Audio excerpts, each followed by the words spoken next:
My name is Rebecca Caldwell. I'm 39 years old. At 8:22 on a Tuesday night, I stood in the hallway outside my own kitchen, holding a basket of folded baby clothes, while my husband told his lover, he's too stupid to notice anything.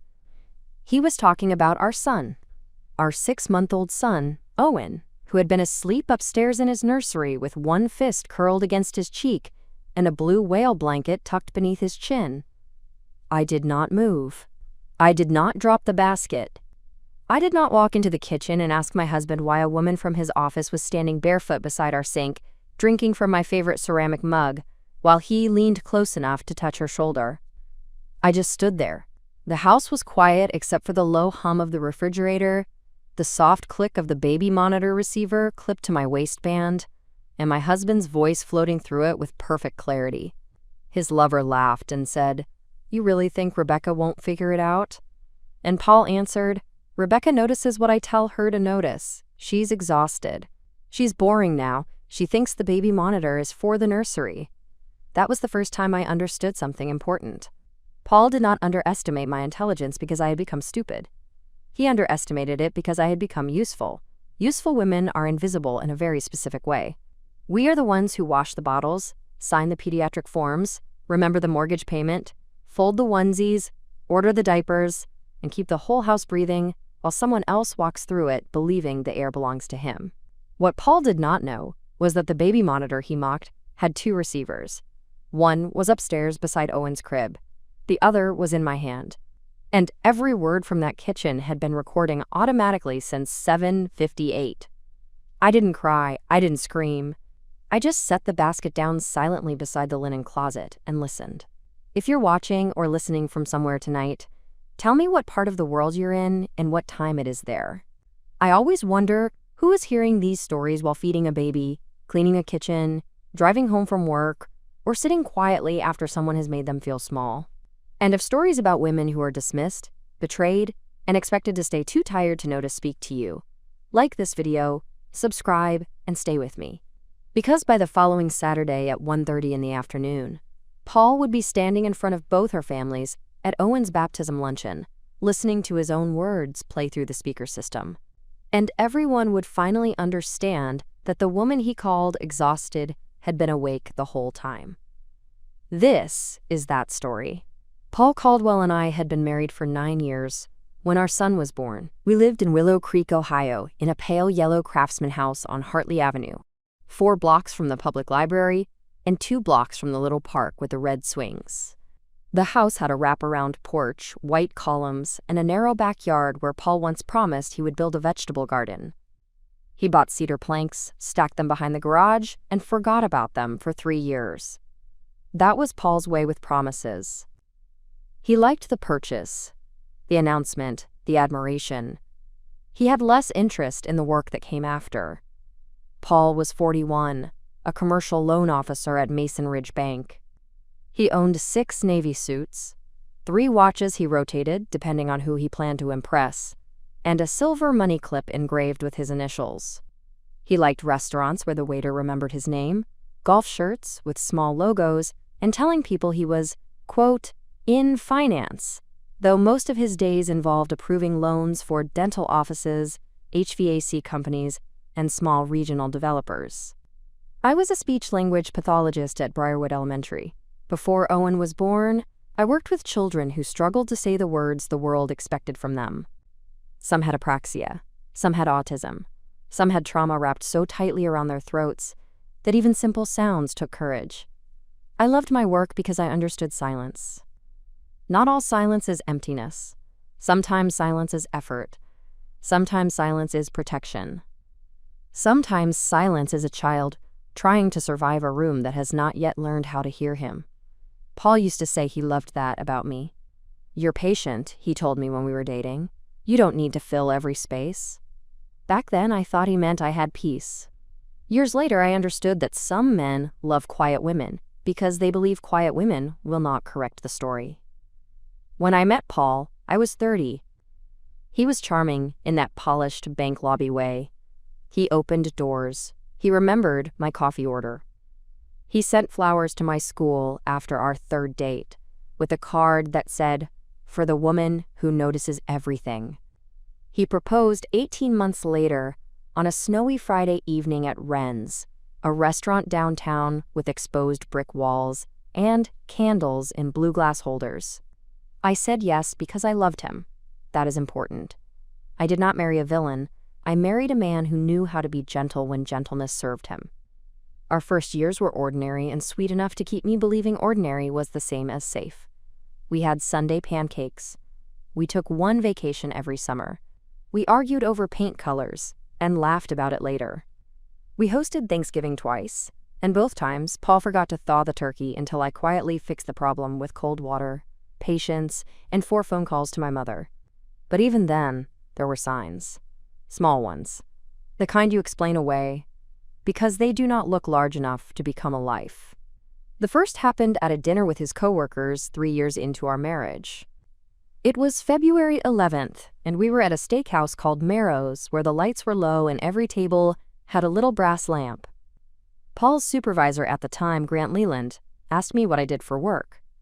Before I could answer, Paul smiled and said, "Rebecca helps kids talk.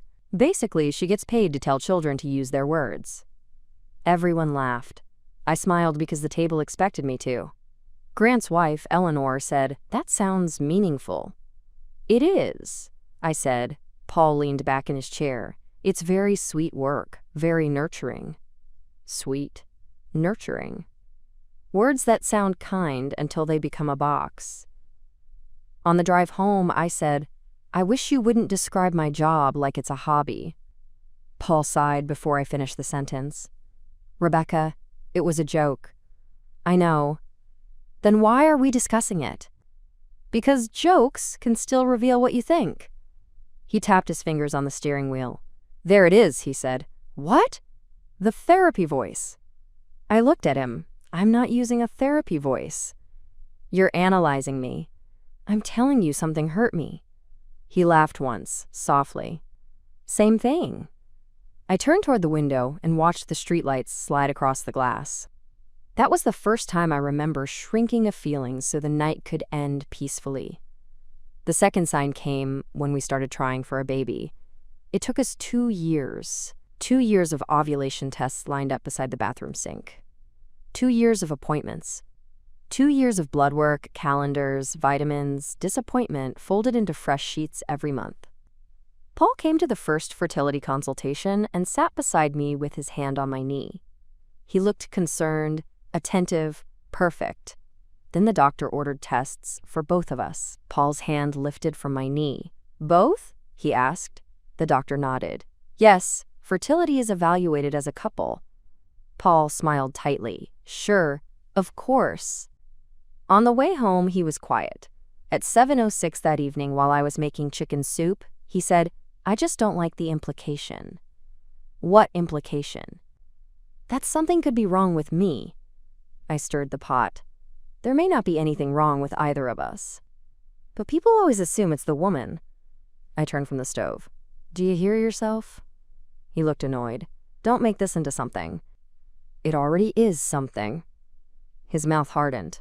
"I'm just saying, maybe your stress doesn't help." "My stress. The appointments I scheduled. The injections I researched. The insurance calls I made. The pregnancy tests I threw away before he could see how many there had been. My stress." I did not yell. I washed the spoon. I put the soup on low. Then I went upstairs and sat on the bathroom floor for 23 minutes because there are some insults a woman cannot swallow while standing. The third sign came after Owen was born. Our son arrived on a rainy Monday in March at 3:42 in the morning, 7 pounds, 2 ounces, with dark hair and solemn eyes. Labor lasted 26 hours. Paul held my hand for the first 12, slept through 4, complained about the hospital chair for 3, and posted a photo on social media within 9 minutes of Owen's first cry. The caption read, "Our greatest achievement." I stared at the word "our," while a nurse pressed on my abdomen and blood warmed the pad beneath me. I had stitches, cracked lips, shaking hands, and a son rooting blindly against my chest. Paul had a phone full of congratulations. When we brought Owen home, everyone praised Paul for being so involved. He changed 3 diapers during the first week and told his mother he was, quote, on diaper duty. She brought him a casserole and said, "You're such a modern father." I was sleeping in 90-minute fragments, leaking through nursing pads, tracking feedings on an app, and crying silently in the shower because my body no longer felt like a place I knew how to live in. Paul did not notice. Or maybe he noticed and decided it was not convenient. At 2:17 one morning, Owen had been crying for 40 minutes. I had fed him, changed him, rocked him, checked his temperature, sang Moon River, until my throat ached. Paul rolled over and pulled the pillow over his head. "Can you take him downstairs?" he muttered. "I have an early meeting." I looked at him in the dim blue light of the nursery monitor. "I have to be alive tomorrow, too," I said. He sighed. Not loudly, just enough. The sound of a man inconvenienced by a family he had helped create. That sigh did something to me. Small, but permanent. By the time Owen was 3 months old, Paul had become a visitor in our home who expected host service. He praised himself for holding the baby while I showered. He called it watching Owen as if parenting were a favor. He left bottles in the sink because you have a system. He forgot pediatric appointments because you're better at that stuff. He told friends I had become a little intense about motherhood. "She tracks everything," he said at a barbecue in June, while I stood 10 feet away holding Owen against my shoulder. "Feeds, naps, ounces. It's like living with a tiny hospital administrator." People laughed. I smiled. Owen's warm cheek rested against my collarbone. I whispered into his hair, "You're doing fine." I did not know whether I meant him or me. Paul's lover entered our life through a charity fundraiser. Her name was Natalie Brooks. She was 34, divorced, and worked as a marketing consultant for several local businesses, including Mason Ridge Bank. She had glossy auburn hair, a quick laugh, and the kind of confidence that made people lean toward her without realizing they had moved. Paul first mentioned her in July. "Natalie thinks we should modernize the bank's community image," he said one evening while scrolling through his phone. I was sitting on the living room floor folding burp cloths. "That sounds useful." "She's sharp." "Good. She used to work in Columbus. Big agency." He looked up. "You're not listening." I held up a tiny striped sock. "I am listening. Natalie is sharp and from Columbus." He rolled his eyes. "Forget it." That became the pattern. He brought her name into rooms like a match, hoping something would catch. "Natalie said this. Natalie thinks that. Natalie hates boring people. Natalie said I have good instincts. Natalie said most men lose themselves after marriage." The first time he quoted that last one, I was sterilizing bottles at the kitchen sink. It was August 9th at 9:38 in the evening. Owen had finally gone down after a day of teething misery. My shirt had a milk stain near the collar. My hair was twisted into a knot that had begun to collapse on one side. Paul leaned against the counter with a beer. "Natalie said something interesting today," he said. I turned off the water. "What?" "She said men are expected to become furniture after they get married." I looked at him. "Furniture?" "You know, stable. Useful. Ignored." I dried my hands. "Do you feel ignored?" He shrugged. "I don't know. Sometimes." I wanted to say I have not slept more than 3 hours in a row since March. I wanted to say I do not remember the last time you asked whether I was okay and waited for the answer. I wanted to say I am holding this house together with one hand and our son with the other, and you are asking me to applaud your loneliness. Instead, I said, "I'm sorry you feel that way." He stared at me. "That's it? What would you like me to say?" He pushed off the counter. "Never mind." He left the room with his beer. I stayed at the sink and washed the same bottle twice. By September, Paul had begun coming home late twice a week. At first, it was bank events, then client dinners, then networking drinks, then strategy sessions. The explanations changed, but the cologne stayed the same. Cedar and amber. Natalie's perfume was orange blossom. I smelled it on Paul's jacket for the first time on September 15th. He came home at 10:11, loosened his tie, and kissed Owen's head while our son slept in my arms. "How was the event?" I asked. "Fine." Good turnout? Decent. He took off his jacket and draped it over the chair by the stairs. Orange blossom moved through the hallway. I looked at the jacket. Paul followed my eyes. What? He asked. Nothing. He smiled faintly. Not relief. Challenge. Men like Paul enjoy the moment when you almost know. It gives them a private stage. They get to perform innocence, while watching you decide whether to risk sounding foolish. I chose silence, not because I believed him, because I had learned that asking a liar for truth too early only teaches him which evidence to hide. The baby monitor was a gift from my sister, Caroline. She gave it to me at my baby shower on January 28th, wrapped in pale green paper with a white ribbon. It was more advanced than the one I had registered for. 2 cameras, 2 parent receivers, temperature display, motion alerts, and automatic audio recording when sound exceeded a certain level. Caroline worked in software compliance and bought devices the way other people bought shoes. "You'll thank me at 3 in the morning," she said. I did. The second receiver was supposed to stay in the kitchen so I could hear Owen during meal prep.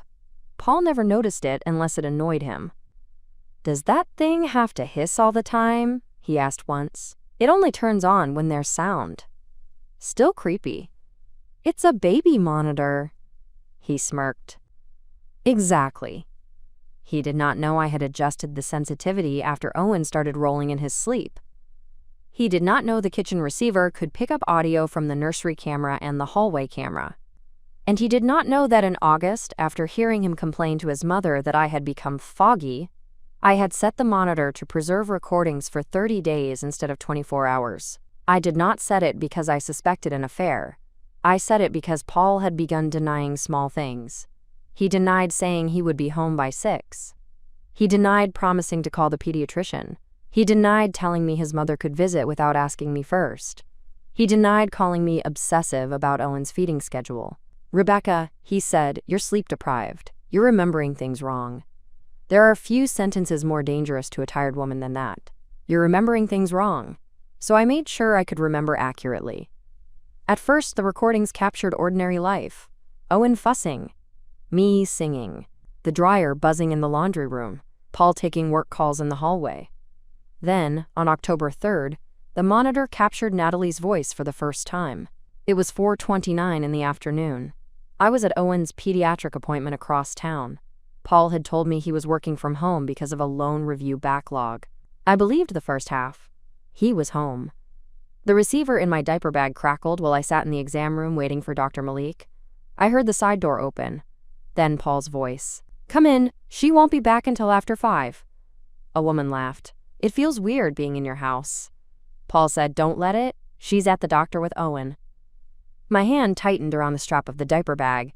Owen was sitting on the paper-covered exam table, chewing a blue teether and kicking his legs. Dr. Malik knocked at that exact moment. I turned the receiver volume down but did not turn it off. For the next 16 minutes, while drive, Malik checked Owen's ears, weighed him, and told me his teething rash was normal. My husband and Natalie moved through my kitchen. I caught fragments. Cute place. She picked most of it. Very domestic. You say that like it's a disease. Sometimes it feels like one. I held Owen steady while the doctor listened to his heartbeat. "Everything sounds good," Dr. Malik said. "Yes," I answered. My voice sounded normal. I was proud of that. In the car afterward, I buckled Owen into his seat and sat behind the wheel without starting the engine. The monitor was silent now. Whatever had happened in the kitchen had ended. I pressed the menu button with my thumb. Recordings. October 3rd. 4:29. The file was there. I did not play it yet. I drove home at exactly 32 miles per hour, changed Owen's diaper, fed him, rocked him to sleep, and waited until Paul went upstairs to shower. Then I stood alone in the pantry with the receiver in my hand and listened. The recording was 22 minutes long. There was laughter. There were footsteps. There was the sound of a mug being placed on the counter. And then Natalie said, "Do you feel guilty?" Paul answered, "About what?" "About Rebecca." He laughed softly. "She's fine. She just had a baby. 6 months ago. That's still recent. She acts like she's the only woman who ever gave birth." My breath did not change. That surprised me. Sometimes shock is so complete the body refuses to participate. Natalie said, "And Owen?" Paul sighed. "He's a baby. He doesn't know anything." "He'll know eventually." And Paul said, "He's too stupid to notice anything right now." I stopped the recording, not because I could not bear to hear the rest, because I needed to stand very still and understand the shape of what had just happened. There are things a husband can say about a wife that cut deeply. There are things a father can say about his child that end something instantly. Not the marriage. That had been ending by inches. But the illusion that I owed Paul the benefit of the doubt, that ended in the pantry at 5:52 in the evening, with a baby monitor receiver warm in my palm and my son sleeping upstairs. I did not confront Paul that night. When he came downstairs freshly showered, smelling faintly of my cedar shampoo because he had run out of his own, I was warming soup. "How was the appointment?" he asked. "Good. Owen weighs 17 pounds, 6 ounces. Great. He has a mild teething rash. Makes sense." He liked the paper on the exam table. Paul smiled. Funny little guy. Funny little guy. That was the voice he used for fatherhood when someone might hear. I set a bowl of soup in front of him. He ate. I watched him lift the spoon with the same hand that had touched Natalie in my kitchen. That was the night I began documenting. Not emotionally, professionally. At 11:34, after Paul fell asleep, I downloaded the monitor recording to my laptop. I named the file October 3rd Kitchen Audio. I backed it up to an encrypted folder Caroline had helped me create years earlier for school records. I checked the monitor settings. I confirmed automatic recording was active. Then I opened a blank document and began a timeline. October 3rd, 4:29 in the afternoon. Paul brings Natalie Brooks into home while Rebecca and Owen are at pediatric appointment. Statements include comments about Rebecca postpartum and Owen's awareness. Audio preserved. I did not write what I felt. Feelings can be argued with. Timestamps cannot. Over the next 5 weeks, Paul became bolder. He did not know I knew. That made him careless in the specific way men become careless when they confuse a woman's exhaustion with blindness. On October 7th, he told me he had a rotary breakfast at 7.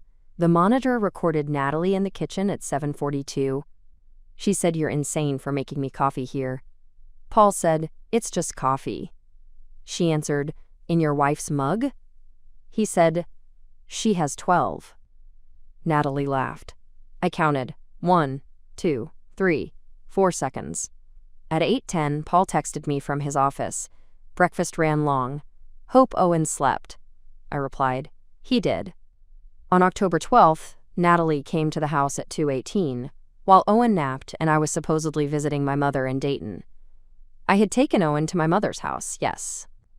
But I had also brought the second receiver and a notebook. They argued that day. Natalie wanted more. Paul wanted ease. She said, "I'm tired of being the exciting part of your boring life." Paul said, "Keep your voice down." "Why? The baby isn't even here." "She checks the monitor sometimes." "You said she barely functions."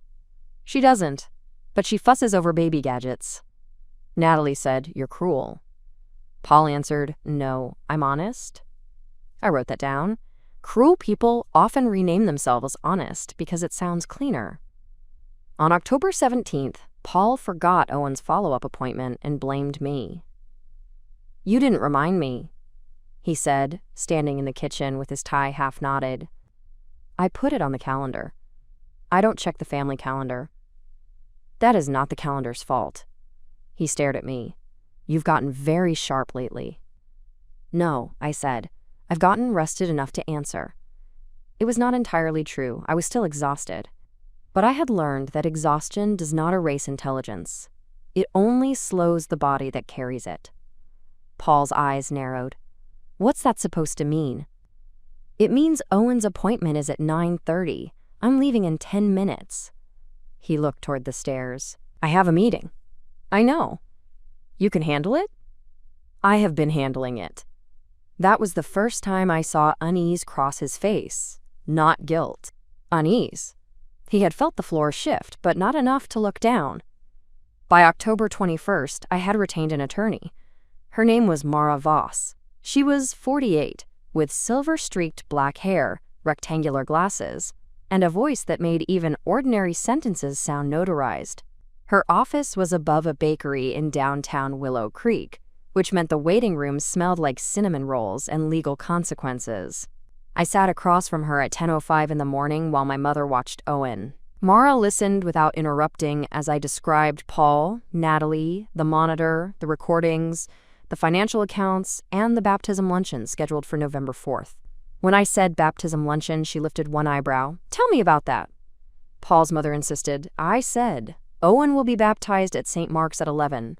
Afterward, we're hosting lunch in the church fellowship hall, both families, Paul's colleagues from the bank, our priest, about 50 people.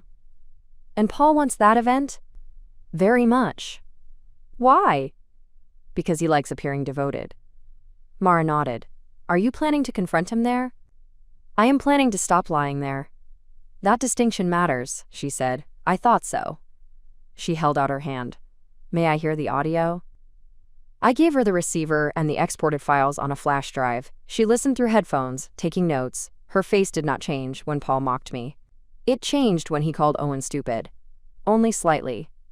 But it changed. She removed the headphones. "Rebecca," she said, "I'm going to be very clear. Secret recordings can raise legal questions depending on consent, placement, and expectation of privacy. A baby monitor in your own home is not automatically the same as unlawful interception, but we will be careful. You are not going to blast intimate audio. You are not going to use anything sexual. You are not going to humiliate for entertainment. I don't want entertainment. What do you want?" I looked at the file names on her desk. I want the people he performs for to hear the way he speaks when he thinks the tired woman is too stupid to notice. Mara's gaze stayed steady. "That can be done carefully," she said. "But if there are custody implications, we need to preserve the full files, not edited clips." "I have them." "Good." "He called our son stupid." "I heard." "I can forgive many things eventually. Maybe not return to them, but forgive them. I don't know how to place that sentence anywhere inside me." Mara folded her hands. "You don't have to place it today." For the next 12 days, I moved quietly. I opened a separate bank account at Ashbel Credit Union on October 23rd at 9:40 in the morning. I moved my paycheck there. I changed the passwords on my email, school portal, cloud storage, pediatric account, pharmacy account, and phone plan. I gathered Owen's birth certificate, medical records, vaccination chart, insurance card, Social Security paperwork, and daycare waitlist confirmation. I photographed the cedar planks behind the garage because Paul had purchased them with money from our joint account and would later claim I was the one who wasted money. I printed credit card statements. I made copies of the mortgage documents. I reviewed the title to the house. We had bought it together, but the down payment had come mostly from the sale of my grandmother's cottage in Finley. I had records of that too, because my grandmother had been a woman who kept receipts in shoeboxes labeled by year. I began sleeping with the baby monitor receiver on my nightstand. Not for Owen. For truth. Paul continued lying casually. On October 26th, he told me he was attending a late loan committee meeting. At 8:14, Natalie stood in my kitchen and said, "Do you ever worry she'll take Owen and leave?" Paul answered, "She won't. Rebecca is too rule-bound. She'll ask permission to be angry." Natalie laughed. I counted 1, 2, 3, 4, 5, 6 seconds. Paul continued, "And honestly, she needs me financially more than she admits." That part was almost funny. My salary was lower than Paul's, but I had inherited enough from my grandmother to be stable. Paul knew that. What he did not know was that I had never placed the remaining inheritance into our joint account. He had once called that decision cold. I now considered it one of the kindest things my past self had ever done for my future self. On October 30th, he came home with a new navy suit for Owen's baptism. He hung it on the back of the bedroom door like a flag. "What do you think?" he asked. "It's nice." Grant from the bank will be there, and Elise for marketing. I invited Natalie too, since she helped with the bank's family outreach campaign. I was folding Owen's pajamas. My hands did not stop. Natalie Brooks? Yes. To our son's baptism luncheon? He adjusted the sleeve of the suit. She knows several people attending. It would be rude not to include her. I placed one tiny pajama set into the drawer. Would it? Paul looked at me. Don't make that face. What face? That suspicious one. I turned toward him. Should I be suspicious? He laughed, but not well. Rebecca, please. Natalie is a colleague. A colleague who belongs at Owen's baptism luncheon. She helped with the event invitations. She helped with bank invitations. He stepped closer. You've been strange lately. I closed the drawer. I've been observant. His jaw tightened. There's that tone again. I looked at him calmly. You keep hearing tones because you're afraid of words. He stared at me. For a moment, I thought he might ask the right question. What do you know? Instead, pride saved me the trouble. He turned away and said, I'm not doing this. That was always his exit, I'm not doing this. As if the conversation were a room he could leave while the truth stayed politely behind. On November 1st, I met Mara again. She had prepared a packet. Legal separation petition. Temporary custody request. Asset preservation letter. Proposed parenting schedule. A private memorandum documenting concern about Paul's judgment, including his derogatory statements about Owen and bringing an affair partner into the home. We will file after the luncheon, she said, unless something happens before then that affects safety. Owen is safe with me. With you, yes. I understood. Do you think I'm wrong to wait? Mara looked at me carefully. I think you have lived inside a performance for a long time. Sometimes the cleanest way out is to let the performer step onto the stage he built. That was exactly it. Paul had built the baptism luncheon like a set. The devoted father, the patient husband, the respected banker, the smiling wife, the blessed child, the community looking on. He wanted the picture. I would give him the sound. On November 3rd, the night before the baptism, Paul stood in the nursery doorway watching me button Owen's white outfit. He looks perfect, Paul said. He does. Owen grabbed my finger with his whole hand. Paul stepped closer and touched the baby's head. You know, he said, tomorrow matters to my mother. I know. She's been stressed. I know. So maybe whatever mood you've been in, just set it aside for the day. I looked up slowly. What mood is that? He sighed. The distant thing, the sharp comments, the little looks. I lifted Owen into my arms. Paul, tomorrow is about Owen. Exactly. So don't make it about you. There it was, the warning disguised as concern. I shifted Owen against my chest. Do you think I would do that? I think postpartum has made you unpredictable. The sentence was polished. He had practiced it. Maybe with Natalie. Maybe in the mirror. Maybe with himself while driving. Postpartum. A word he had ignored when it required compassion and discovered when it could be used as evidence. I kissed Owen's forehead. Good night, Paul. That's all you have to say? For tonight. He left the nursery irritated. I sat in the rocking chair with Owen until his breathing slowed. Then I whispered, You are not stupid. You are not in the way. You are not a prop. You are my son. He sighed in his sleep. I held him for 27 more minutes. On November 4th, I woke at 5:36. The house was still dark. I showered, curled my hair, and put on a cream dress with navy buttons. I pinned a small pearl brooch from my grandmother to the collar. Then I fed Owen in the quiet blue light before sunrise. At 7:10, Paul came downstairs in his new suit carrying Owen's tiny white shoes. You look nice, he said. Thank you. He looked almost relieved. He thought beauty meant compliance. At 8:20, my mother arrived. Her name was Judith Hart. She was 68, a retired librarian with soft hands and a spine made of iron. She took one look at me and knew not to ask questions in front of Paul. Rebecca, she said, kissing my cheek, you look steady. Not beautiful, steady. I loved her for that. At 10:45, we arrived at St. Mark's Episcopal Church. The stained glass windows threw blue and gold light across the pews. Owen slept through the first hymn, woke when Father Daniel sprinkled water on his head, then stared at the ceiling as if considering theology. Everyone laughed softly. Paul stood beside me with one hand on my back. To anyone watching, we looked like a family. That is the terrible power of public rituals. They can make even cracked things look whole from the right distance. After the service, we walked to the fellowship hall. The room had white tablecloths, pale blue napkins, trays of sandwiches, fruit platters, a sheet cake with Owen's name in silver icing, and a small microphone attached to the speaker system, because Paul's mother had insisted on toasts. Paul's mother, Evelyn Caldwell, was 69 and wore lavender silk. She had always believed Paul was the answer to a question the world should keep asking. She hugged me carefully, like I might wrinkle. "Rebecca," she said, "everything looks lovely." "Thank you." "You must be relieved Paul helped so much."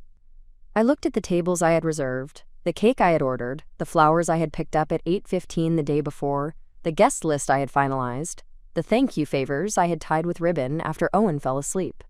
"Yes," I said, "Paul has been very visible." She smiled, missing it completely. Natalie arrived at 12:22. She wore a pale green dress and nude heels, her auburn hair pinned loosely at the back. She carried a gift bag with silver tissue paper and kissed Evelyn on both cheeks. Then she turned to Paul. For half a second her face changed, softened, warmed. Mine did not. Paul introduced her to my mother. "Judith, this is Natalie Brooks from the bank." My mother looked at Natalie, then at Paul, then at me. She knew. Mothers often do. Natalie smiled. "Owen is beautiful." I held my son against my shoulder. "Yes," I said, "he is." At 12:50, lunch began. People ate chicken salad croissants, fruit, pasta salad, and lemon bars.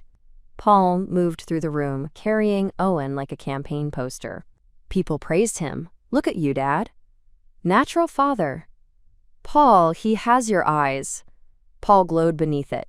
At 1:12, Natalie stood beside the cake table, while Paul leaned close, pretending to adjust a stack of napkins. I was across the room with Mara's packet in my diaper bag and the baby monitor receiver tucked inside the side pocket. The recording I planned to play was already on my phone. Not all of it. Only 43 seconds. Mara had approved the excerpt because it contained no intimate content, no bedroom audio, no private medical information, only Paul's own statements about me and Owen in our kitchen, spoken loudly enough to be captured by a household baby monitor he knew existed. At 1:24, Evelyn tapped the microphone. "If everyone could gather for a few words," she said. The room quieted. Paul stepped forward with Owen in his arms. Evelyn spoke first. "Today is such a blessing for our family. Paul and Rebecca have brought this precious boy into the world, and we are so proud of the parents they've become." Applause. My mother looked at me. I breathed in, I breathed out. Evelyn continued, "Paul, would you like to say something?" Of course he would. Paul handed Owen to me and took the microphone. He smiled at the room. "Thank you all for being here," he said. "Fatherhood changes a man. It teaches you patience, humility, and what really matters." Natalie looked down, smiling into her drink. Paul continued, "Rebecca has been adjusting, as new mothers do. It's been a challenging season, but we're learning, we're growing, and Owen is surrounded by love." There it was, adjusting, challenging. The soft public groundwork for calling me unstable later. Mara had predicted it. I waited. Paul lifted his glass. To Owen, and to family. Everyone raised glasses. I did too, with water in a plastic cup. Then I stepped forward. "May I say something?" Paul's smile paused. Evelyn blinked. "Of course," she said, though she did not mean it. Paul held the microphone for half a second too long before handing it to me. Our fingers did not touch. I stood beside the cake table with Owen on my hip. He was awake now, watching the room with solemn eyes. "Thank you all for coming today," I said. "It means a great deal to have Owen welcomed by people who claim to love him." The room was quiet. Paul shifted beside me, I continued. "Paul is right that fatherhood reveals what matters. So does motherhood. It teaches you to listen. To the difference between a hungry cry and a tired cry. To footsteps in the hallway. To the silence after a door closes. To to the words people say when they believe you are too exhausted to hear them. Paul's face changed, just slightly. Natalie's glass stopped halfway to her mouth. I looked at the guests. I was going to speak only about gratitude today, but I have learned that gratitude without truth becomes performance. And I will not let my son's first public family celebration become a stage for a lie. Evelyn whispered, "Rebecca!" I did not look at her. I set the microphone back in its stand, took my phone from the table, and pressed play. The speaker system crackled.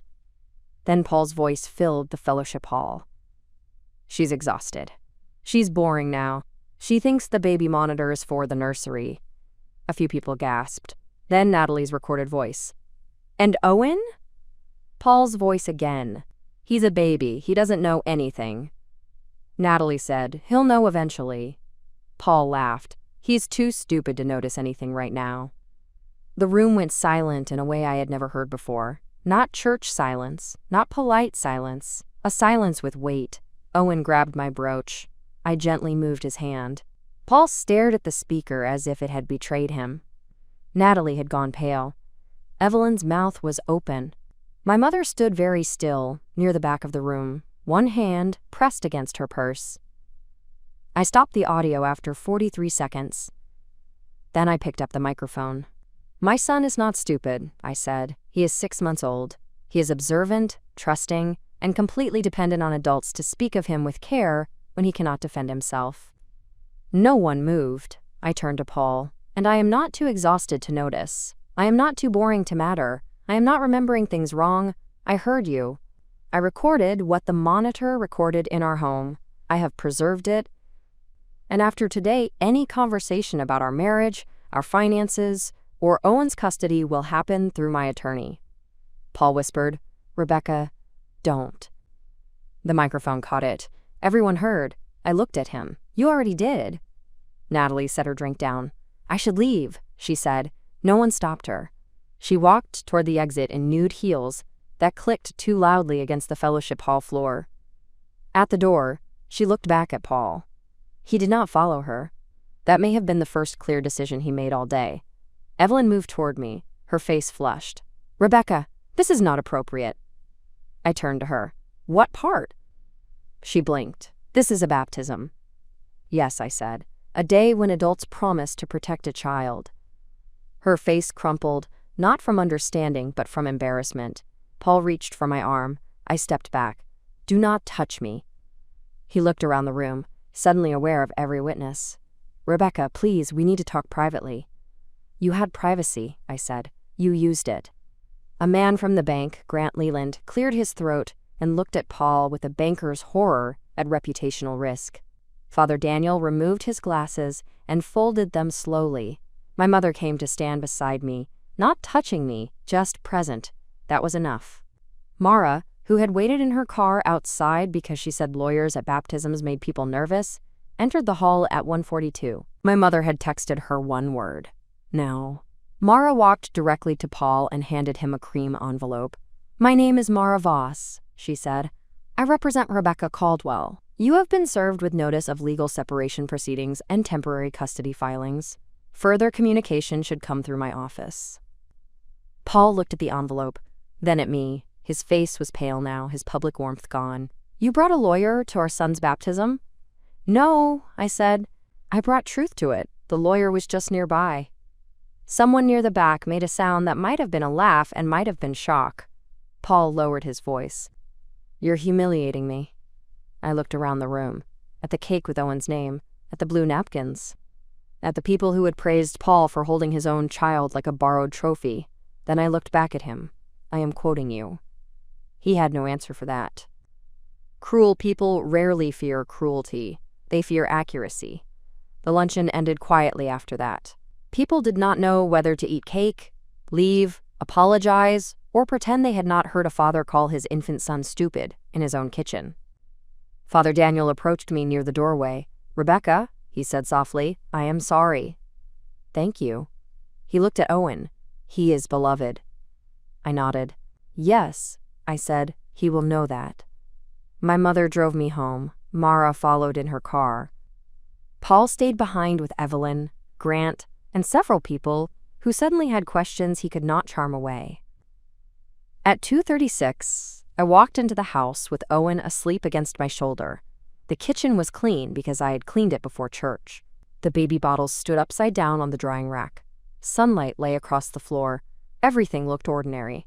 That is one of the strangest things about life after a public rupture. The spoons remain spoons. The sink remains a sink. The room where someone betrayed you does not apologize. So you decide what the room becomes next. Mara sat with me at the kitchen table while my mother put Owen down for his nap. "We should expect a reaction," Mara said. "I know." "Do you feel safe tonight?" "Yes. My mother is staying." "Good." At 3:10, Paul texted me. "How could you do that to me?" I showed Mara. She said, "Do not respond."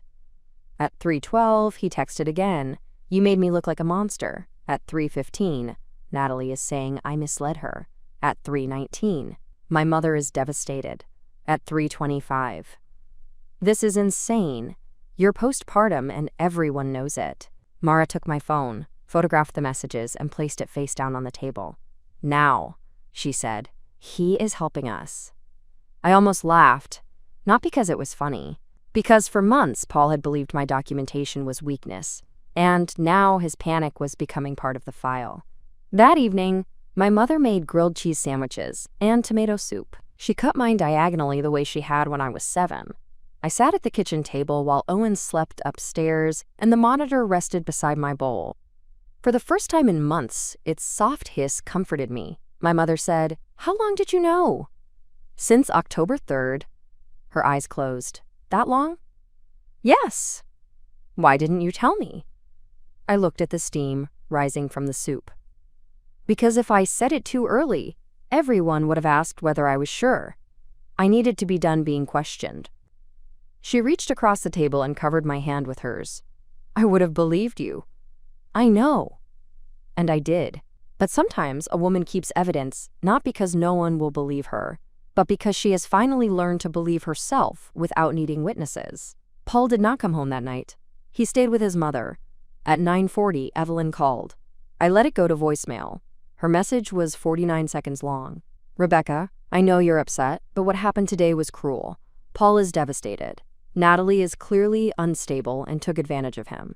You need to think about Owen and not destroy his father publicly. Families handle things privately. Call me." I saved it. Families handle things privately. That sentence has protected more harm than any locked door. The next morning, Mara filed everything.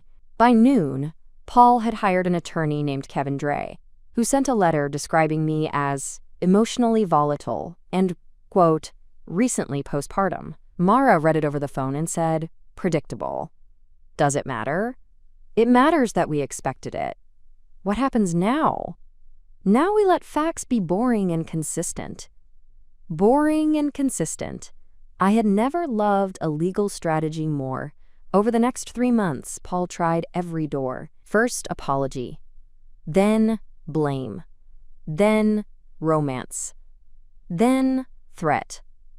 Then, fatherhood. On November 8th, he sent flowers to the school where I worked. White roses. The card said, "We have both made mistakes. I still love you." I left them at the front desk and asked the secretary to give them to anyone who wanted them. On November 11th, he emailed me a long message about loneliness. He wrote, "You disappeared into motherhood and left me behind." I forwarded it to Mara. Then I wrote one unsent sentence in my journal. "You mistook my survival for abandonment because it did not center you." On November 19th, he asked for unsupervised overnight visits with Owen. Mara requested a temporary structured schedule, including parenting classes and a custody evaluation. Paul was offended. "I'm his father," he said during mediation. I sat across the table from him in a gray cardigan, hands folded. Mara said, "Then the standard of care should not offend you." Paul glared at her, then at me. "You're enjoying this." I looked at him carefully. "No, I am enduring it accurately." The mediator wrote something down. Paul hated that. He hated being documented by people he could not charm. Natalie resigned from the bank in December. I heard it from Caroline, whose neighbor's husband worked in compliance. There had been an internal review. Not only because of the affair, because Natalie and Paul had used bank-sponsored outreach events as cover for personal meetings, and several expense reports had become difficult to explain. Paul was not fired immediately. Men like Paul often get time to resign gracefully. On January 3rd, Mason Ridge Bank announced that Paul Caldwell was pursuing new opportunities. That phrase carried a lot of luggage. He called me that night from an unfamiliar number because I had stopped answering his. I picked up only because Mara had said employment changes could affect support discussions. His voice was flat. "You got what you wanted." I stood in the nursery doorway watching Owen sleep. What did I want? To ruin my life. "No, Paul, I wanted you to stop lying inside mine." He was quiet. Then he said, "I said a terrible thing. About Owen." "Yes." "I didn't mean it." "You said it because you believe no consequence could reach that room." He inhaled sharply. "I love my son." "Then learn how to speak of him when no one is praising you." That landed, I could hear it. For the first time, Paul did not defend himself immediately. He said, "Rebecca, I am sorry." I looked at Owen, one hand open against the mattress. "I hope that becomes true enough to change you." "What does that mean?" "It means apology is not a sentence. It's a long behavior." He started to cry, quietly. I did not comfort him, not because I wanted him in pain, because I had finally understood that some people use your compassion as a bridge back to the place where they harmed you. I was dismantling that bridge, plank by plank. The divorce was finalized 11 months later. I kept the house, mostly because stability mattered for Owen and because my grandmother's down payment had been traced clearly through records. Paul received scheduled parenting time that expanded gradually after he completed a parenting course and individual counseling. Mara told me that was a good outcome. At first, I resented the word good. Good felt too soft for what had happened. But over time, I understood. Good did not mean painless. Good meant protected. Good meant Owen would grow up with structure, records, boundaries, and a mother who did not teach him that love requires swallowing disrespect. Paul eventually became better with Owen, not perfect. Better. He stopped posting every visit online. He learned how to pack a diaper bag. He attended pediatric appointments without performing fatherhood like a speech. He once texted me, "Owen likes pears more than apples." Did you know? I wrote back. Then I cried for 3 minutes in the pantry. Not because I missed Paul. Because every child deserves to be known in small ways.